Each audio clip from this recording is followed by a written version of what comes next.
얼마 전 NBA 미네소타 팀버울브스의 지분을 사들인 알렉스 로드리게스는 역사상 가장 많은 연봉을 벌어들인 메이저리그 선수인데요. 원래 에이로드가 사고 싶어한 구단은 뉴욕 매치였습니다.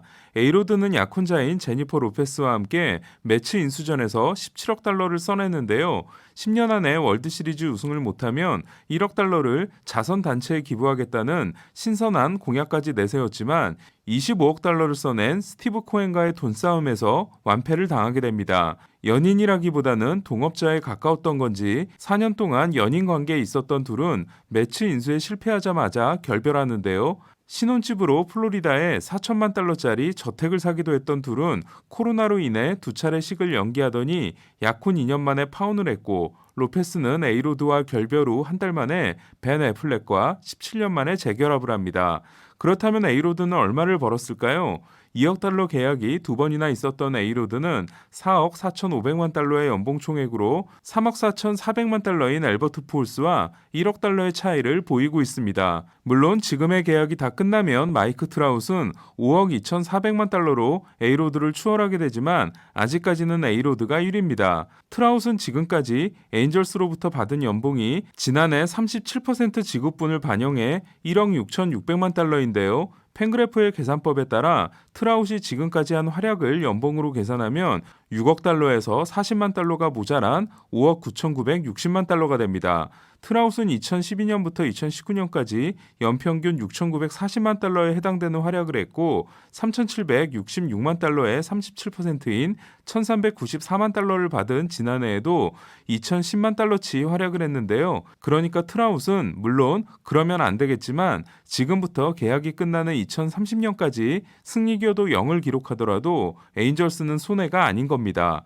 그렇다면 이 기준을 류현진에게 대입해 볼까요? 류현진은 지난해가 37% 단축 시즌이 되면서 2천만 달러의 37%인 667만 달러를 받았는데요. 이에 올해까지 누적 연봉이 7,500만 달러입니다. 반면 누적 승리 기여도를 연봉으로 환산하면 1억 4,200만 달러가 되는데요. 그러니까 류현진은 아직 올 시즌이 끝나지 않은 상황에서 지금까지 받은 연봉의 2배에 가까운 활약을 한 겁니다. 다나카는 양키스에서 7년을 뛰고 올해 라쿠텐으로 복귀했는데요. 현재 7경기에서 2승 3패, 2.54를 기록 중입니다. 메이저리그에 진출했을 때 7년 1억 5,500만 달러 계약을 맺은 다나카는 지난해 37% 연봉을 반영해 지난해까지 1억 4,100만 달러를 받았는데요. 그리고 1억 5,100만 달러치 활약을 했으니까 양키스는 손해가 아니었다고 할 수 있습니다. 또한 다나카는 여기에 포함되지 않은 포스트 시즌 활약이 좋았던 선수입니다. 누적 연봉이 1억 900만 달러인 다르비슈는 지금까지 2억 300만 달러치 활약을 했으니까 연봉 대비 효율이 다나카보다 훨씬 좋았습니다. 한편 2년만 더 기다리고 진출했다면 1억 달러 이상의 계약도 가능했던 오타니는 현재 누적 연봉이 230만 달러로 지금까지의 활약을 달러로 계산하면 무려 4,900만 달러에 달하고 있는데요. 정리하면 류현진은 7,500만 달러를 받고 1억 4,200만 달러, 다나카는 1억 4,100만 달러를 받고 1억 5,100만 달러, 다르비슈는 1억 900만 달러를 받고 2억 300만 달러치 활약을 했고 오타니는 230만 달러를 받고 4,900만 달러치 활약을 한 겁니다. 이는 팬그래프의 기준에 따른 것이기 때문에 팬그래프 승리 기여도가 낮게 나오는 투수는 불리한 점을 고려해야 합니다. 그렇다면 올해 연봉이 2천만 달러가 넘는 에이스들은 어떤 활약을 하고 있을까요? 연봉은 스포트랙 페이롤 샐러리를 기준으로 했습니다. 선발 투수 연봉 1위는 3,600만 달러의 게리 콜입니다. 콜은 최고 연봉 투수, 최고 연봉 선수답게 11경기 6승 2패 1.78을 기록하고 있는데요. 벌써 2,410만 달러치 활약을 했습니다. 디그롬도 3,600만 달러로 공동 1위인데요. 7경기 3승 2패 0.80인 디그롬은 1,920만 달러치 활약을 했습니다. 연봉 3위는 3,500만 달러의 그레인키입니다. 그레인키는 11경기 5승 2패 3.67인데요. 지금까지의 활약은 790만 달러치입니다. 3,500만 달러의 스트라스버그도 공동 3위인데요. 지난해 2경기 1패 10.80으로 40만 달러, 올해 4경기 1승 2패 4.43으로 마이너스 40만 달러인 스트라스버그는 지난해 7년 2억 4,500만 달러 재계약 후 승리 기여도가 제로입니다.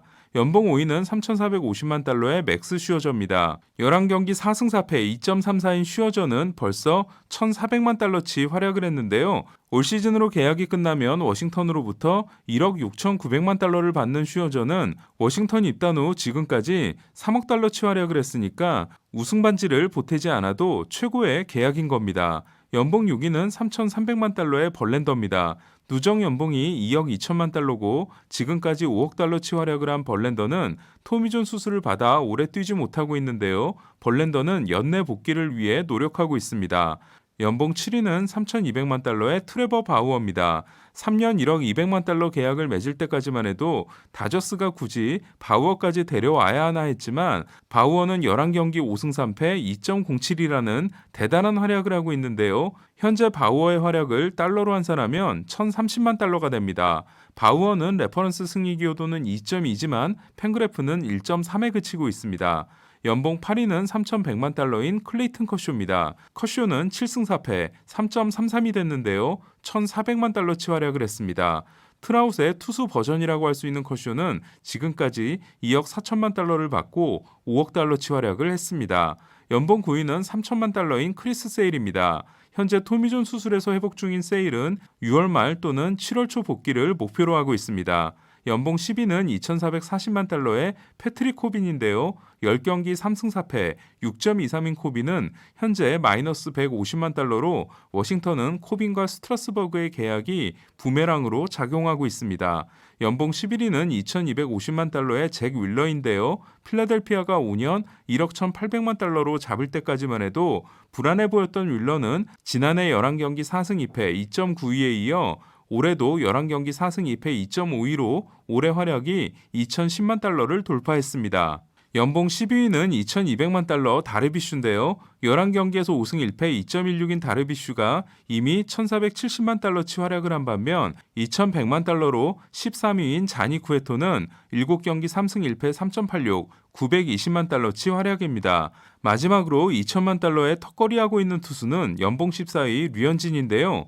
10경기에서 5승 2패 2.61을 기록한 류현진은 지금까지 1,070만 달러치 활약을 했습니다. 물론 류현진은 레퍼런스 승리 기여도가 2.1인 반면 팬그래프 승리 기여도는 1.3이기 때문에 팬그래프 계산법에서 손해를 보고 있고 홍구장 없이 떠돌고 있는 점도 반영이 되지 않은 거라고 할 수 있는데요. 어쨌든 667만 달러를 받고 1,420만 달러치 활약을 한 지난해에 이어 2년 연속 몸값 이상의 페이스를 보이고 있습니다.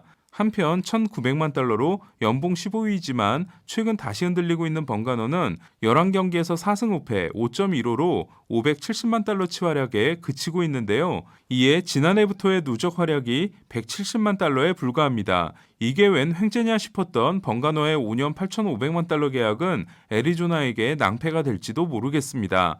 반면 번가노와 결별한 샌프란시스코가 퀄리파잉 오퍼를 줌으로써 올해 연봉이 1,890만 달러인 16위 케빈 가즈먼은 11경기에서 6승 1.40을 기록하고 1,956만 달러치 활약을 함으로써 벌써 올해 연봉을 뛰어넘었습니다. 그럼 지금까지 살펴본 투수들의 연봉 달성률을 살펴보겠습니다. 1위는 이미 100%를 넘어선 케빈 가즈먼입니다. 2위는 벌써 89%에 도달한 잭 윌러입니다. 그리고 게리 콜이 66.9%로 3위, 다르비슈가 66.8%로 4위인데요. 류현진이 54%를 달성하고 디그롬이 연봉의 53%를 달성함으로써 시즌의 3분의 1가량을 소화한 현재 벌써 자기 연봉의 50% 이상을 해낸 고액 연봉 투수는 가즈먼, 윌러, 콜, 다르비슈, 류현진, 디그롬 6명입니다. 류현진의 다음 경기가 더 기대되는 건 우리 시간으로 토요일 아침 8시로 잡혀있는 휴스턴과의 홈경기, 올 시즌 첫 세일런필드 등판이 그레인키와 선발 대결이라는 건데요. 2019년 다저스와 애리조나의 개막전에서부터 류현진이 6이닝 8K 1실점 승리, 그레인키가 3과 3분의 2이닝 7피안타 7실점이었던 둘은 우한 류현진과 좌한 그레인키의 대결이라고 해도 과언이 아닐 정도로 닮은 꼴이자 피처빌러티로 구속을 극복하고 있는 최고의 투수들이라고 할 수 있습니다. 류현진은 현재 페이스라면 2014년에 3,060만 달러와 2019년에 3,860만 달러에 이어 또 한 번 3,000만 달러가 넘는 활약을 하게 됐는데요. 과연 류현진이 어떤 모습으로 올 시즌을 끝내게 될지 궁금합니다. 이상 베이스볼 큐브 인사이드 MLB였습니다.